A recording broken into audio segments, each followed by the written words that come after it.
dukkan godiya ta tabbata ga Ubangiji subhanahu wa ta'ala wanda ya halicci sammai da kasai ya ƙirƙiri halittan talikai, shine mai raya ƙasa bayan mutuwanta, shine mai jaddada mana watanni da shekaru, shine mai sake rayuka daga dabaibayi na sabon Allah, shine wanda yake ‘yanta zukata da tuba daga bauta na sabon Allah da aiki wanda yake na mummuna. Domin rayukansu daidaita a bisa shuɗewan dirare da kuma ranaku. Ina shaidawa babu abun bautawa da gaskiya sai Allah, shi kaɗai ne ba shi da abokin tarayya, Ubangijin da hankula ba sa iya kewaye shi. Ina shaidawa annabi Muhammad sallallahu Alaihi wasallam bawan Allah ne, manzon Allah ne, shi ne cikamakin annabawa masu daraja, tsira da amincin Allah ya tabbata a gare su. Tsira da amincin Allah ya tabbata ga annabi Muhammad sallallahu Alaihi wasallam da alayensa da sahabbansa da matansa, ya ku bayin Allah, ina yi muku wasici da ku ji tsoron Allah, ku ji tsoron Allah mabuwayi wanda yake mai baiwa, ku daidaita izuwa gare shi, ku nemi gafaransa, kada ku dinga bin son zuciyanku za ku bata daga tafarkin Ubangiji subhanahu wataala. Ku sani ya ku bayin Allah, Allah ya yi min rahama da ku gaba ɗaya. Haƙiƙa daidaita akan tafarkin Allah shine shiga tafarkin Ubangiji subhanahu wata'ala madaidaici da lizimtan shiriyan addininsa madaidaici. Saboda haka Ubangiji subhanahu wata'ala ya umurci manzon Allah sallallahu alaihi wasallam a cikin alƙur'aninsa mai girma ya ce masa fastaqim kama umirta wa man taba ma'ak, ka daidaita kamar yanda aka umurce ka, kamar yanda aka umurce ka da kai da waɗanda suka yi imani. Wato ka dawwama akan da'a wa Allah subhanahu wata'ala da kuma dukkan wanda ya imani da kai, kada ku wuce gona da iri, kada ku yi girman kai, Ubangiji ta'ala yana sanye da abin da kuke aikatawa. An ce manzon Allah sallallahu alaihi wasallam babu furfura a kansa, amma da aka saukar da wannan ayan sai da furfura ta feso masa. Fastaqim kama umirt, ka dawwama kan da'a wa Allah ta'ala kamar yadda Allah ta'ala ya umurce ka. Istiqama ita ce wasiyan Ubangijin talikai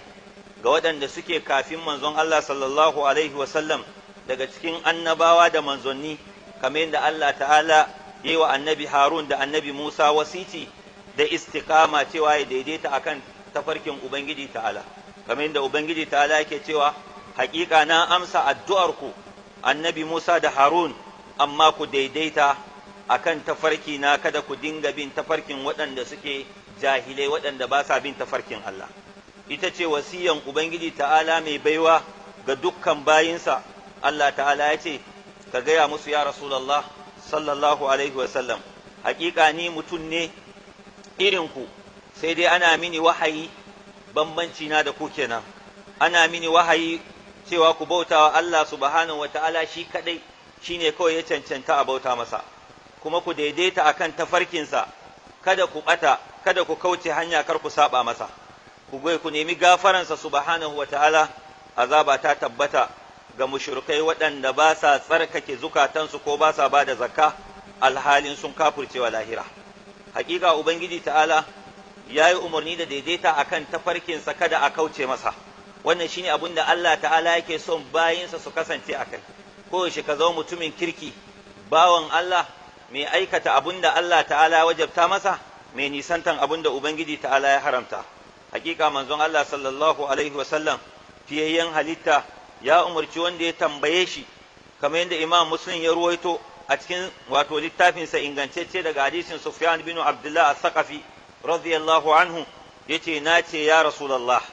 ya kai manzon Allah sallallahu alaihi wasallam, ka gaya mini wata magana a musulunci wanda in ka gaya mini ita ba dan sake tambayan wani ba, wato wata kalma wanda za ta tattaro masa addini gaba ɗaya. Sai manzo Allah sallallahu alaihi wasallam sai ya ce qul amantu billahi thumma istaqim, ka ce nayi imani da Allah sannan ka daidaita, ma'ana ka gyara tauhidinka, ka gyara imaninka da Ubangiji ta'ala, sannan ka kyautata ayyukanka, ka dawwama akan da'awa Allah ta'ala, ka nisanci saba masa. Wannan shine addinin musulunci. Ya ku bayin Allah, hakika asalin daidaita akan tafarkin Allah shine daidaitan zuciyar mutum akan tauhidi, ya zama na akwai kadaita Ubangiji ta'ala a cikin zuciyarka, sannan da tsarkake Ubangiji subhanahu wataala daga shirka da sanya masa kishiya a cikin dukkan abin da kake na ibada. Ya zama Allah ta'ala shi kaɗai ka fiskanta, kar ka sanya wa shaidan ko wani abu daban rabo a cikin ibadanka. Allah ta'ala kake bautawa kana neman yardansa kana neman sakayyansa. Wannan shine haƙiƙanin daidaita akan tafarkin Allah. Kuma duk lokacin da zuciyar mutum ta daidaita akan sanin girman Ubangiji subhanahu wata'ala, ta daidaita akan tsoron Allah da tamanin rahmarsa da tawakkali ga Allah, to kuma gabansa gaba ɗayansu sai su zama sun daidaita akan da'a wa Ubangiji ta'ala da kuma neman yardansa. Amma idan zuciyanka ba ta tare da Allah, babu tawakkali a cikinta, babu ganin girman Ubangiji ta'ala, babu tsoron Allah a zuciyanka, babu tamanin rahmar Allah, to lalle ba za ka taɓa zama wato madaidaici akan tafarkin Ubangiji subhanahu wata'ala ba za ka iya jizimtan da'a wa Allah ta'ala da nisantan sabon Allah ba. Hakika idan zuciya ta daidaita to sauran jiki ma dai daidaita. Wato sarki ko shugaba idan ya zama nagari, sauran sojojinsa da sauran masu binsa talakawansa su ma sai su zama nagari. Hakika a cikin jiki manzon sama ya ce akwai tsoka, idan ta gyaru dukkan jiki ya gyaru, idan ta ɓaci kuma dukkan jiki ya ɓaci. Yace ita ce zuciya. Zuciya ita ce jagoran gangan jikin ɗan adam, ita ce shugaba a jikin ɗan adam. Idan ta gyaru to dukkan sauran jiki ya gyaru. Shi yasa manzala sun ce innamal mar'u bi asgharihi,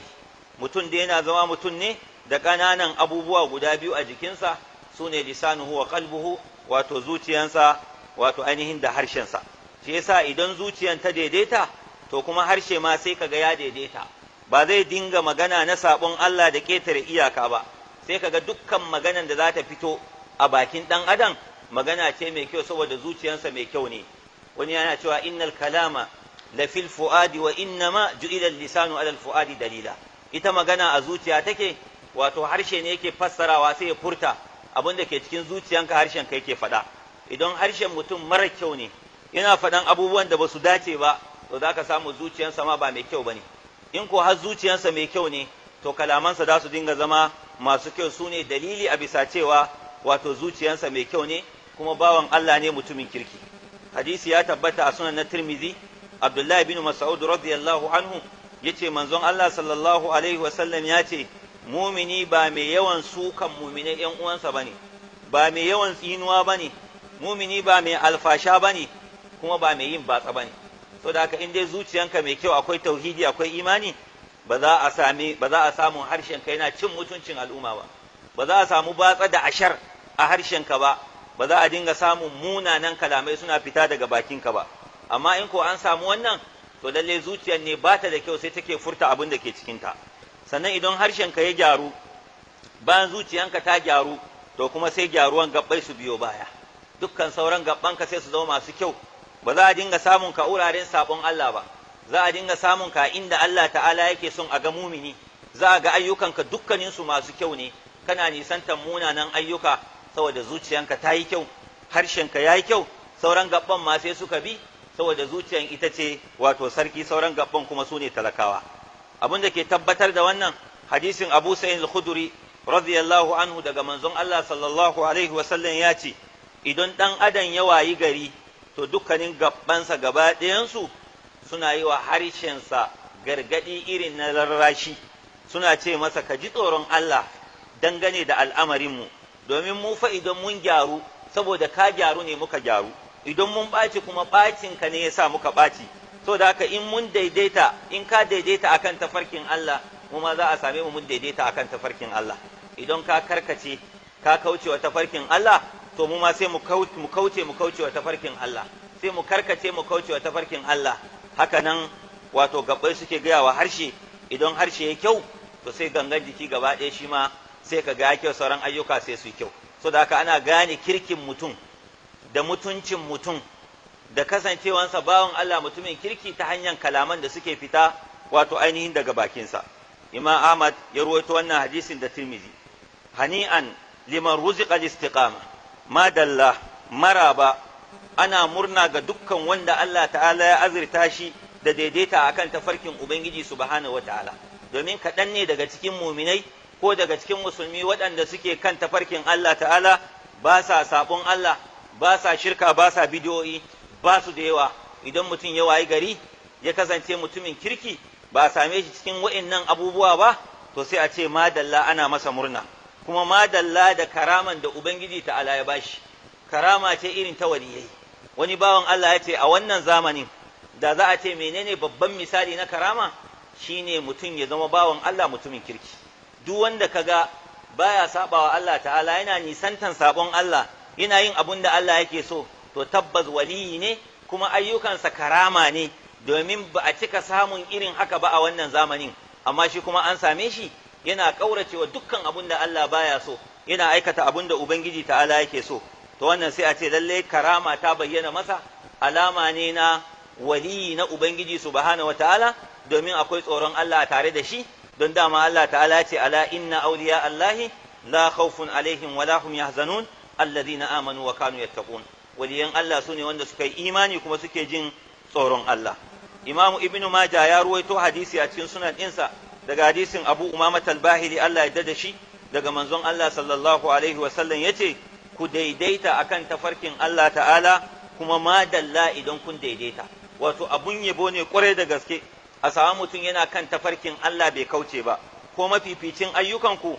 ita ce sallah, su ne sallah in ji manzon Allah sallallahu alaihi wasallam, kuma babu mai kiyaye alwala ya dinga yin ta cikakkiya yadda ya kamata sai mumini bawan Allah. Ya ku mumine bayin Allah, ku sani Ubangiji subhanahu wataala yayi wa masu daidaita akan tafarkin Allah, masu bin tafarkin Allah yayi musu albishir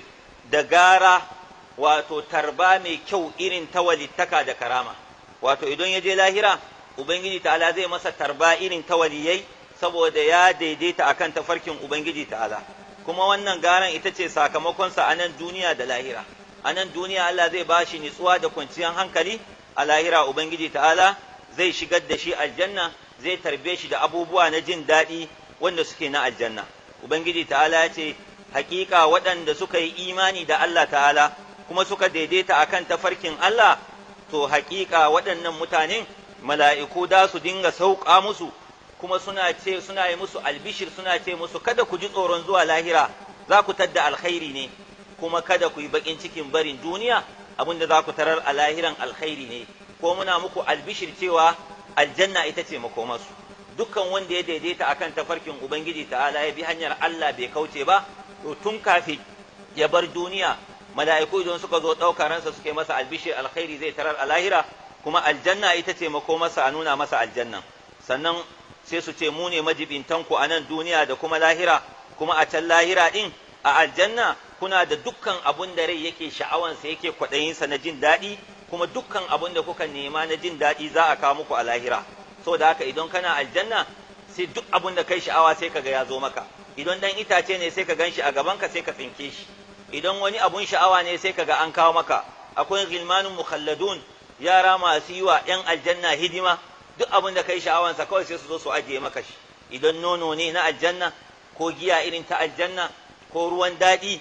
ko kuma wato ainihin zuma, dukkan abubuwa na jin daɗi kawai sai dai kaga an kawo maka shi, kuma idan ka gama ci a zo a ɗauke. Saboda haka za ka zama mai sarauta ne a aljanna, dukkan abin da kake sha'awa kuma za ka same shi matuƙar ka dawwama akan ɗa'a wa Allah subhanahu wa ta'ala. Allah ta'ala ya ce wannan dukkaninsa gara ne daga mai gafara mai jin ƙai shine Ubangiji subhanahu wataala, yakan tarbi bayin Allah mumine da irin wannan. A wata ayan Allah ta'ala ya ce haƙiƙa waɗanda suka yi imani suka daidaita akan tafarkin Allah ba su da fa wata barazana ko tsoro na zuwa lahira. Za a nuna musu aljanna tun suna duniya kafin su bar lahira, a yi musu albishir a lokacin da za a karɓi ransu. Sannan ba su da baƙin cikin barin duniya, domin abin da za su tarar a lahira ɗin na ni'imomi ya fi abin da suka bari a duniya. Sannan kuma wa'innan su ne ‘yan aljanna waɗanda za su dawwama a cikin aljanna, kuma Allah ta'ala ce sakamako ne na irin ayyukan da suka yi a duniya, shine dawwama akan da'a wa Allah ta'ala da nisantan saba masa. Ku ji tsoron Allah ya ku mutane, da hannuwa daga abin da Ubangiji ta'ala ya hana ku na munanan ayyuka ku nisance su, kuma ku bi umarnin Ubangiji subhanahu wa ta'ala, duk abin da ya ce ku yi ku daidaita akan da'a wa Allah ta'ala, ku dawwama wajen masa da'a, kuna masu tsarkake addini nan don shi a kowane zamani a kowane lokaci. Ya zama kai kullum kana cikin bautan Allah ne, kana cikin da'a wa Allah ta'ala, kar ka ɗauki addini kamar wani abu ne na yayi, yanzu kana yin sa an jima kuma baka daga cikin masu addini. Kar ka gurɓata ayyukanka da kai kyawawa a baya da munanan ayyukanka da za ka yi a nan gaba. A'a, idan kai kyakkyawan aiki to ka bi shi da kuma wani kyakkyawan aikin, shine ka dawwama akan da'a wa Allah ta'ala. Ku sani ya ku bayin Allah, hakika ubangiji subhanahu wataala idan ya karbi aikin mutum ya yi shi kyakkyawa Allah ya karbe shi to zai datar da shi kuma ya sake yin wani aikin da zai karba wato ba zai yanke in yayi aiki daga baya kuma ya daina yi ba a'a alama an karban shine ka sake yin wani aiki din mai kyau kamar yadda wani daga cikin magabata yake cewa hakika na daga cikin sakamako na kyakkyawan aiki shine ka samu dama kuma ka yi wani kyakkyawan aikin bayansa sai zama kullum kana cikin ayyukan alkhairi in ka gama wannan zaka fara wannan in ka gama wannan zaka fara wannan to wannan alama an karbi aikinka kuma an saka maka tun a duniya tunda an baka daman zaka iya yi wani aikin alkhairi kuma hakika yana daga cikin sakamakon mummunan aiki shine ya zama kuma kai wani mummunan aiki bayansa sai zama maimakon ka tuba ka koma zuwa ga ayyuka na alkhairi sai ya zama wani mummunan aikin zaka sake yi to wannan an maka mummunan sakamako na munanan ayyukanka da kake yi tun a nan duniya ba a baka daman ka ci gaba da kyawun ayyuka ba munanan ayyukan kake yi har lokacin da zaka je lahira ubangiji subhanahu wataala ya kama ka dukkan wanda yake baligi mai hankali mumini ai ayyukansa ba sa karewa har sai lokacin da ajalin sa yi in ba mutuwa kai ba to kuma ba za ka daina kyawawan ayyuka ba kamar yadda al-Hasan al-Basri yace Allah ya ji kansa yace ubangiji ta'ala bai sanya wa mumini wani ajali ga aikinsa ba in dai ba mutuwa yi ba saboda haka sai ka mutu ne kawai sannan ayyukanka suke yankewa suke karewa amma matikar kana raye to kuma kullun zaka zama cikin kyawawan ayyuka ne idan kai mutumin kirki ne bawan Allah sai karanta fadin Allah ta'ala a cikin littafinsa wa'budu rabbaka hatta yatiyaka al-yaqin ka ci gaba da bautan ubangijinka har sai mutuwa ta zo maka wato mutuwa ne kawai za ta iya yanke maka ibadanka da da'an da kake wa Allah ta'ala ya kai wanda ya hana kansa munanan ayyuka a baya sannan a yanzu kuma yazo yana cikin munanan ayyuka a'a kamar yadda ka hana kanka a can baya ka daure baka munanan ayyuka to a yanzu ma a same ka cikin abun da ya rage maka na kwanakinka da dirarenka kana cikin kyawawan ayyuka har ubangiji subhanahu wataala yazo ya dauki ranka shekara nawa ya rage maka wata nawa ya rage maka kwana nawa ya rage maka awoyi nawa suka rage maka a same ka a cikin bautan ubangiji subhanahu wataala domin dukkanin wa'annan abubuwa dukkanin waɗannan zamuna abubuwan kaddarawa ne ga ajalolinmu wato lokaci ne da kowa zai iya barin duniya sannan kuma lokaci ne na aiki idan ko lokaci ne na aiki kuma lokaci ne da zaka iya mutuwa to mutuwan ta same ka kana kan aiki na da'a kana kan aiki na gari kamar yadda manzo sa yake cewa inna ma yub'athul abdu ala ma mata alai ana tasan bawa ne akan abun da wato ya mutu a kansa saboda haka ka mutu akan ayyuka na alkhairi sai a tashe ka akan aikin alkhairi in ka mutu akan munanan ayyuka to za a tashe ka akan munanan ayyuka wa iyazu billah hakika wayannan lokuta suna tafiya da mu ne zuwa ga ajali kuma tafiya wanda yake na gaggawa yanzu nan zaka ji kwananka ya kare wani ya rasu wani ya tafi wani an wuni da shi ba a wayi gari da shi ba to kai ma wata ran haka ne za a wayi gari babu kai za a yi dare babu kai za a ɗauke ka a sa ka a makara a je a bunne ka kamar yadda kake rika wani a je a bunne shi hakika wa'annan kwanakin su ne suke ajiye mana ayyukanmu waɗanda muke yi munana da kyawawa idan kyakkyawan aiki kai yana nan a ajiye idan mummuna ne yana nan a ajiye idan ka je lahira za a baka a nuna maka ayyukanka ubangiji ta ya ce inna ma hiya a'malukum usiha lakum ayyukanku ne na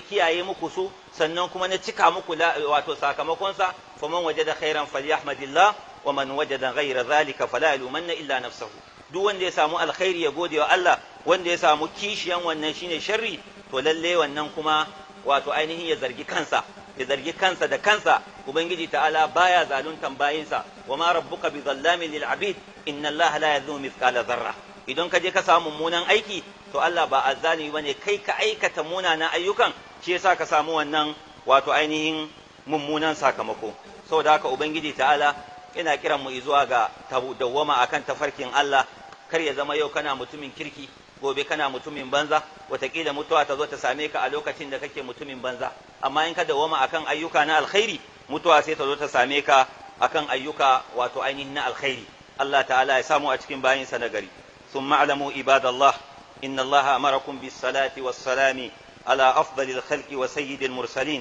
nabiyina Muhammadin sallallahu alaihi wa sallam wa qala azza min qa'il inna Allah wa malaikatahu yusalluna ala an-nabi يا أيها الذين آمنوا صلوا عليه وسلموا تسليما اللهم صل على محمد وعلى آل محمد كما صليت على إبراهيم وعلى آل إبراهيم إنك حميد مجيد وبارك على محمد وعلى آل محمد كما باركت على إبراهيم وعلى آل إبراهيم إنك حميد مجيد. وارض اللهم عن الخلفاء الراشدين أبي بكر الصديق وعمر الفاروق وعثمان ذي النورين وعلي أبي السبطين وعن سائر الصحابة أجمعين وأنا معهم بمنك وكرمك يا أكرم الأكرمين. اللهم اهدنا فيمن هديت وتولنا فيمن توليت وبارك لنا فيما أعطيت واصرف عنا شر ما قضيت فإنك تقضي ولا يقضى عليك إنه لا يذل من واليت ولا يعز من آديت تباركت ربنا وتعاليت. اللهم قسم لنا من خشيتك ما تحول به بيننا وبين معاصيك ومن طاعتك ما تبلغنا به جنتك ومن اليقين ما تحول به علينا مصائب الدنيا ومتنا اللهم بأسماعنا وأبصارنا وقواتنا أبدا ما أحييتنا واجعله الوارث منا واجعل ثارنا على من ظلمنا وانصرنا على من عادانا ولا تجعل مصيبتنا في ديننا ولا تجعل الدنيا أكبر همنا ولا مبلغ علمنا ولا إلى النار مصيرنا. اللهم اكفنا بحلالك عن حرامك وأغننا بفضلك عمن سواك. عباد الله، إن الله يأمر بالعدل والإحسان وإيتاء ذي القربى وينهى عن الفحشاء والمنكر والبغي يعظكم لعلكم تذكرون. واذكروا الله الجليل يذكركم واشكروه على نعمه الجليلة والدقيقة يزدكم ولذكر الله أكبر والله يعلم ما تصنعون. قوموا إلى صلاتكم يرحمكم الله.